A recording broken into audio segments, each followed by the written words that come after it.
মারে, 2 দিন ধরে না খেয়ে আছিস,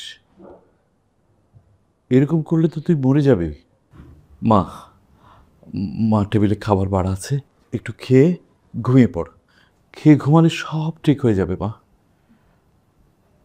মা, ভুলের ঊর্ধ্বে আসলে কেউ না। তুই ভুল করেছিস, আমি তো তোকে ক্ষমা করে দিয়েছি মা। মারে, তুই সবসময় মনে রাখবি তোর সাথে তোর বাবা আছে।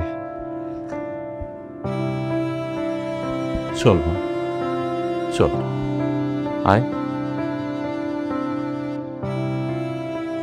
আমার গলা দিয়ে খাবার নামবে না বাবা।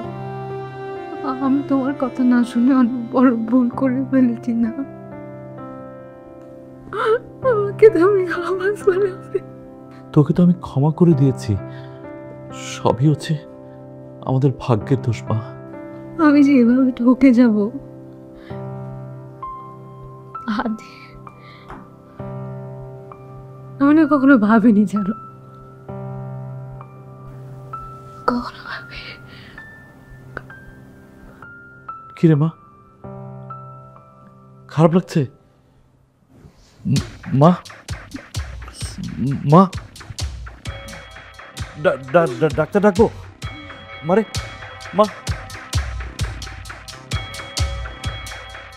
এই এই রফিক, রফিক, রফিক, গাড়ি বের করো।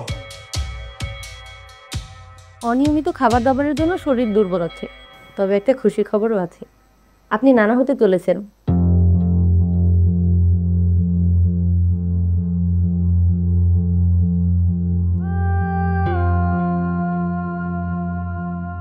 এই নিন প্রেসক্রিপশন। আমি ওষুধ লিখে দিয়েছি, প্রতি মাসে একবার করে চেকআপের জন্য আসতে হবে। আর হ্যাঁ, এখন থেকে বাচ্চার কথা চিন্তা করে হলেও অবশ্যই খাবারের প্রতি মনোযোগী হতে হবে। আচ্ছা, ঠিক আছে, আমরা তাহলে এখন আসি। চল মা, ওঠ, চল।